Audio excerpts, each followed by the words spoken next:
Hi, I'm Michael Killen. On this show, we'll have two segments. The first segment, an environmental activist named Jeb Eddy from Palo Alto will discuss with me an art exhibition that is going on in San Francisco.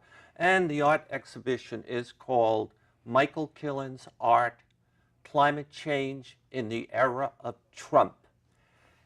After we discuss that topic, I've invited a woman named Karen Holman. She has been working in the government of the city of Palo Alto for, I'm not sure, 9, 10, 15 years. She's sort of part of the infrastructure of this community of Palo Alto that helps it be a leader in many, many different areas.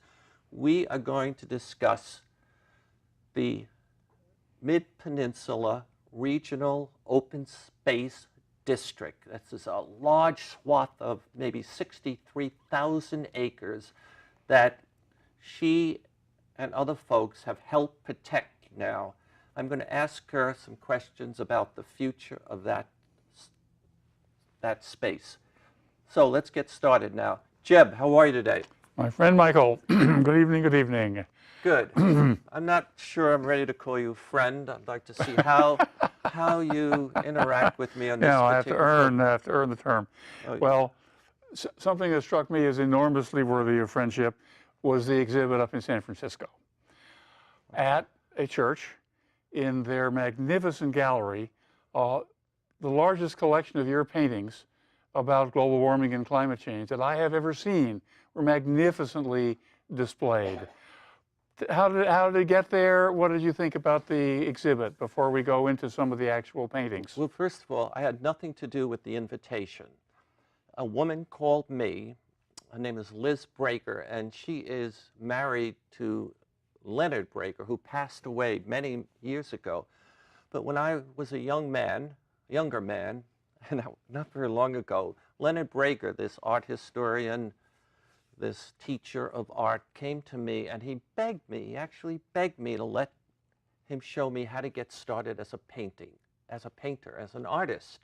And I fought him for a few months. And finally, I gave in, and that began my art career. And I think you know, I have not been painting very long. Maybe this is the 12th or 13th year.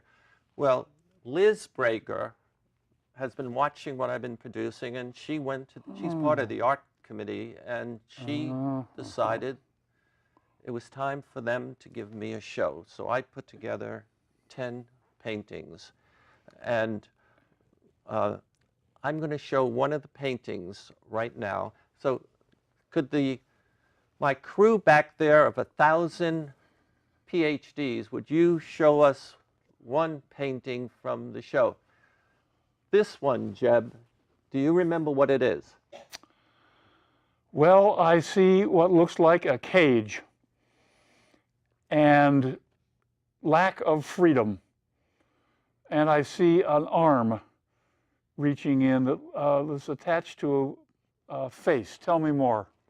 Okay, this painting is Trump and women, all right? And how does it fit in a climate change series of paintings? Well, it fits in this particular way. One, he is trying to end our relationship in the UN with respect to supporting agreements to reduce greenhouse gas emissions. So he qualifies to be in this painting. And the other thing is we need women to vote for people, for Congress, for the Senate, local areas that will support climate change action. And so I made this painting to try to help women say to themselves, here is a president of the country who looks down on them, will grope them, will demean them. And do you really want to vote for somebody like that? And so that's very powerful imaging. Right. And I have to admit, if you look at the top of the painting, on the left there is a hole, and out of that hole is a rat head looking down at the women. And the other hole on the right, we have Trump looking down and grabbing one of the women. Are you ready for another painting? Yes, please. Was Go. I a little too aggressive? Nope, no, that's obviously one of the most important subjects in America today. This is about the 6th to 7th painting I ever made. And it's never been out of the house, I don't think. And it's called Grandma and Grandpa, What Are You Going to Leave Behind for Me? And you know where that phrase comes from. Actually, I'm not sure I do. Another brick in the wall by Pink Floyd. So Grandma song. and Grandpa, what are you going to leave behind for me? And this is a painting that sort of, in my head was, see the steering wheel? If we drive too much, if we don't ease up on using petroleum in vehicles, that fulcrum, the weights change, go like that, and down comes baby. Ooh. Okay? Ooh.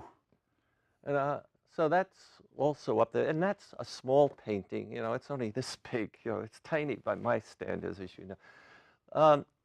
Team of 1,000. Can I have another painting, please? There we go. What do you think?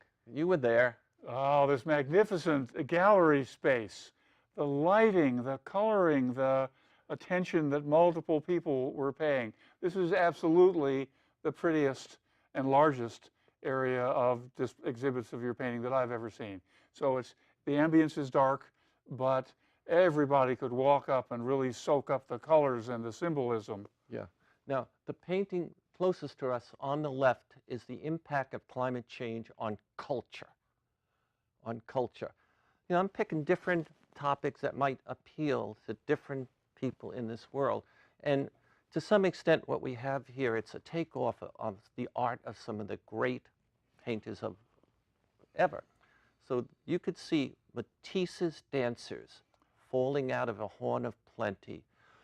You can see what appears to be a body, prostate, along the side, and it has breasts, and they're sunny side eggs, and they're boiling or frying eggs, because that's what's going to happen to people more and more as the temperatures get hotter in some places and cooler in other places.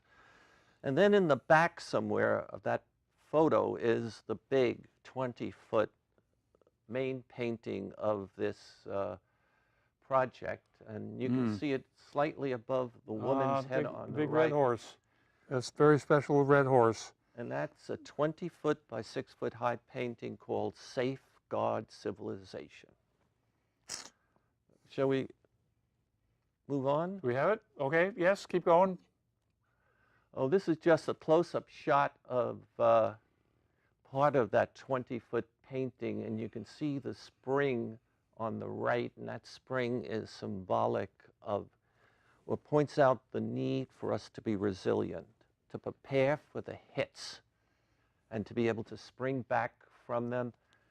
And on the left, it's a big windmill, and that windmill is not going to give us clean energy. That windmill is loaded with different things that have to do with threatening our civilization. For example, you have a muffler on one of the blades of the windmill that's spewing out emissions. You have another blade that has a tree on fire. You're burning gas. Someday in California, Palo Alto, we won't be, PG&E won't probably be able to sell gas because it's too much of an emitter. And that windmill is in the painting because of what reason, Jeb? Well, it looks a bit like a tower. Tower? And there's some funny blonde hair and a big hole underneath the top of that tower. Well, is there some symbolism in that, Michael? I think there is. Well, I want to say, if you think the top of that windmill has a hole in it at the top, and it has hair, and you think it's supposed to be Donald Trump, and and it has no place for a brain in it, empty hole. That is your interpretation. All right, I own it. I'm happy to share that idea. I'm a grandfather of 4, so the notion of moving our country forward is really important to me. Before we go to the next image, I want to ask you, how did you feel when you went to this art exhibition on Sunday?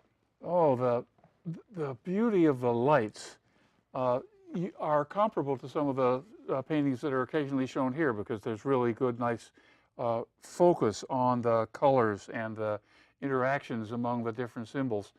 But having them on all the walls of this lovely big room it's just, just an invitation to go walking around and reading some of the text that was there, explaining the core ideas. Got another one? Before I bring up another one, I do want to acknowledge something. You have been a pain in the butt. I mean, you're an environmental activist, and you have come to me and demanded over and over again that people need to understand the symbolism, and you produced a series of placards about this big, where you got me to try to interpret some of the imagery that came to my mind as I was trying to share a message. And I want to thank you, greatly thank you. It is one of multiple steps yet to come. More things you want me to do. Yep. All right. This painting is a black and white painting. I made it in my first year of painting, and it is climate disruption. And I took a look at the Middle East, and we can see tremendous disruption already. I mean, the Syrian problem is really as a result of a drought, a climate issue. And, I don't know how many millions of people have died already, but as the climate continues to change, get hotter in some places, more severe in those places, and in other places it might get colder, the farm area that you have may no longer be, and you got to move. You got to move, and this is causing already disruption of governments, communities around the world, and I think we're just seeing the very beginning of it. Another painting, please. Another photo. Okay, now do I see you there, Jeb? But, well, I would be the tall guy someplace, but I do not see me. But this is the outside hall, and this church's response to the terrible events in Pittsburgh, Pennsylvania, are over on the left wall, the tree. But this is the lobby of the exhibit hall. So next. Okay, and as we look through here, I can see this gold image like the sun. That's another one of my paintings. But maybe we need the next painting to be able to see that one. Okay, here's a shot, and it's clipped considerably, to an extent. And do you remember what the name of this painting is? Well, I think I do, Michael. I've had the pleasure of seeing it evolve. I think it's called Stormy Weather. Yes. How about that? Stormy Weather.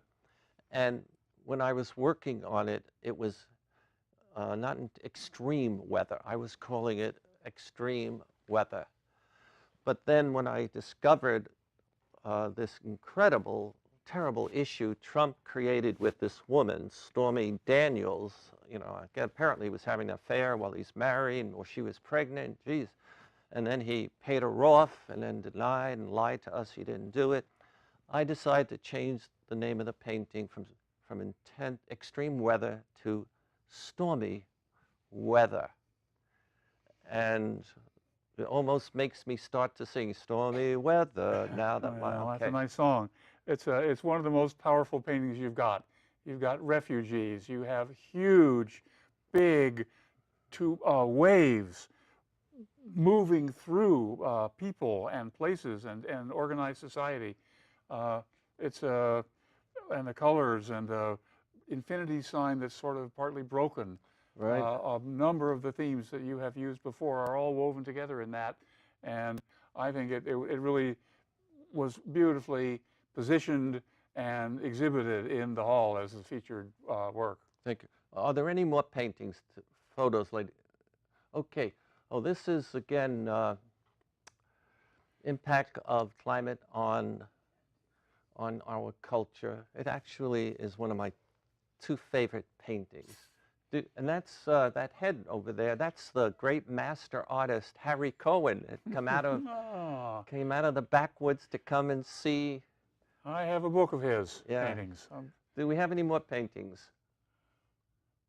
Oh, there's the big 20-footer Safeguard Civilization, and it really features, or it's inspired by the four most important, at least what I think of, four most important principles of our time. Make decisions based on whether we need to adapt, be resilient, be sustainable, or mitigation. Go out and fight that threat coming at us. And for me, mitigation is the greatest character in literature, Don Quixote. Now, I want to say, Jeb Eddy, thank you very much for helping me talk and all the other help you've given me. My pleasure as usual. All right. Look forward to more people seeing your stuff. Thank you. So, ladies and gentlemen, that was Jeb Eddy. He is one of the many people in the greater Palo Alto area that's really convinced that we have to act wisely with respect to climate change, not only to protect our own families, investments, and everything, but the generations that come after us. Every month, once or twice a month, I go up to the Santa Clara Mountains overlooking Silicon Valley, and I go hiking, and I love that place, and I love being on the mountains and being able to look all the way out and see the ocean and look the other way and see this Silicon Valley, and I don't see houses and trains and cars all over the place. And my next guest is Karen Holman, and you are running to be a board member of the Mid-Peninsula Regional Open Space District. Am I correct? That's correct. Yes. And you're no kid at working at these kind of organizations, are you? You've worked in the government of Palo Alto for how many years as a councilwoman? 9 years as councilwoman and 8 years as a planning commissioner prior to that. And also I've served as mayor. Okay, so you're up for election, and I think this coming Tuesday, voters have to vote. Can you give me 3 reasons why the community should elect you to the board? Well, first of all, thank you for having me here. I really appreciate the opportunity. My pleasure. And thank you for the question. So I would say maybe foremost is my already existing experience with Mid-Peninsula Regional Open Space District. If I'd been around when the name was being concocted, I think it would have come up with something a little shorter. But I think my experience with that organization already, in 2010, they were seeing an increase of doubling of visitors to the preserves, and they decided to create a new vision plan. So they put together a Citizens Advisory Committee, and I was honored to be serving as co-chair of that group. I've been involved in other aspects of the organization already as well, including legislative lunches and retreats and that sort of thing. So I have a good familiarity with the organization itself. So that's one. That's one. One reason. And I want to say, in my little life, I've been able to have this job, that job, that job, that job. A lot of jobs, you know. And I have found if I took a new job, and if I didn't know the people, I didn't know the structure of the organization, if I hadn't done something with them, it was very hard to be successful in the job. I mean, there's so much to learn. So you already have accomplishments, familiarity, you know the people, you know the issues. Okay, so that's one reason people should vote for you. You have accomplishments and experiences with that organization. What's another one? Well, you referenced it, I think, to begin with. I have actually a combined 17 years of experience serving in Palo Alto government. As I'd said, serving as mayor, city council member, planning commissioner, before that neighborhood organizations and such. And I've demonstrated, I believe, a collaborative approach to working with colleagues. We deal with many of the same issues that an organization such as MidPen does, whether it's budget management or project review, environmental analysis, especially on planning commission. I reviewed a lot of sensitive habitat issues with projects in the open space, Palo Alto's open space areas. Those are consistent, would carry over to the MidPen position. Okay, so are you saying two things? You have experience working with other organizations that also now work with the Mid-Peninsula Regional Open Space District. So you know the organizations to an extent that they work with, and I think you're also saying you have a certain personality that enables you to collaborate and work with others to form partnerships where you need to be strong. Is that what you're saying? More or less, I think I do have a collaborative approach, and I'm told that I have a collaborative approach. How one comes to a conclusion, one isn't always successful. Sometimes if you hang around long enough, people come around to your way of thinking, but it's collaborative, whether successful or not. And I've had certain successes, of course, but it's not always, you don't always get to win everything that you want, of course. And that's part of being collaborative. You have to be a good winner and a good loser. Okay, that's good. And I just want to share two things. You know, I collaborate. A lot of people collaborate with me. I really could not do that when I was a young man. I always had to find a way to become in charge and to get my way. But in later life, wisdom has come into my being, and I invite other artists. I invite scientists, mathematicians, academics to come into my studio, or I meet with them for lunch, and I try to get their ideas, and I share mine, and I get feedback, and this collaborative effort leads to ideas and directions and accomplishments I could never have thought of. So I think that's another wonderful quality you have. Well, I think there's a lot to be learned from people that don't agree with us. So we sometimes learn less from people that we agree with than we do from people that don't agree with us. Because it's always good to look at the different aspects of things, the different perspectives. Yeah, so somebody who disagrees with you might give you another perspective to add to your own. And in some cases, you'll go along with it, okay? And in other cases, it might encourage you to rise up and find alternatives now that may even be better than that. I would agree with that, yes. Yeah. All right, now, have we done 3 or 2? We've done 2. And the third one I would say is, it's a little bit hard to limit to 3, but I would say the third one is my decades-long expressed commitment to the environment, my passion-driven engagement with the environment, and this goes back more than my 17 years serving in an official capacity, has earned me the support from not only the Sierra Club, but Congresswoman Anna Eshoo, Assemblymember Kevin Mullen, who's actually Speaker Pro Tem, the Palo Alto Weekly, the Daily Post, a long list of environmental and community leaders, and maybe most importantly, the support and trust of all 7 current MidPen board members and the recently retired MidPen General Manager Steve Abers. And I'm very honored to have the support and the confidence that they've placed in me. You know, that's like hitting a home run with more than the bases double. I mean, you have, let's see, you have all the existing board members Yes. of the Mid-Peninsula Regional Open Space District. That's correct. That's amazing. Yeah. Well, I was asked some time ago to consider running to take the place of Nonette Hanko as she was thinking of stepping down. Nonette's one of the co-founders, and I was very honored that she asked me to do that. And I didn't say yes right away because, you know, life happens, as we were talking about before we started this program.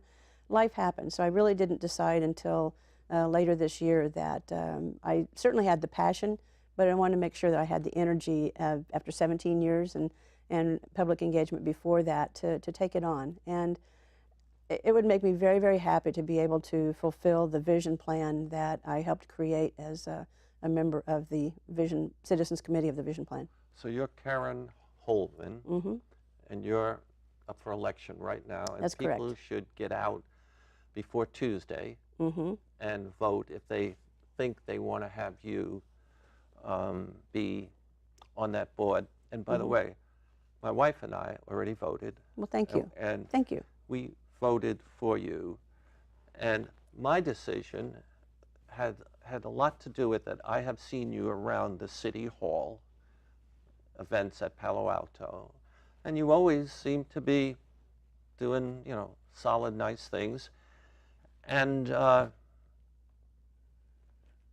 you come across, you know, really very, very sincere. And now that I hear people like all the board members of that organization endorse you, I mean, who else would they dare vote for? I mean, Jesus. And then Anna Eshu, who is an icon in this area and highly respected, she endorsed you. That is truly amazing. I have, I think, maybe one or two more questions. Why do you want to be on the board of the Mid-Peninsula Regional Open Space District? To come up with a shorter name, no, because it's my passion. I grew up climbing trees and floating down rivers in the Midwest, and it's, you know, I always wanted to be out of doors, and it's just kind of in my blood. I'm very passionate about it. I can get lost looking at the bark in a tree, for instance. It's really, I'm very impressed and influenced by the majesty of our open space districts, by nature, and it would be a great honor to be able to serve the public by making that more accessible to the public. I would certainly work my hardest to make sure that its mission, that was approved, by the way, by the voters in 2014, overwhelmingly, a $300 million bond measure to help support its work and expand its work. I would work very, very hard to expand their efforts and to see that vision completed. Well, Karen, if I could vote again, I would do it Monday or Tuesday. Ladies and gentlemen, my guest has been Karen Holman, and she's running for a member of the board of the Mid-Peninsula Regional Open Space District. I am Michael Killen. Thank you very much.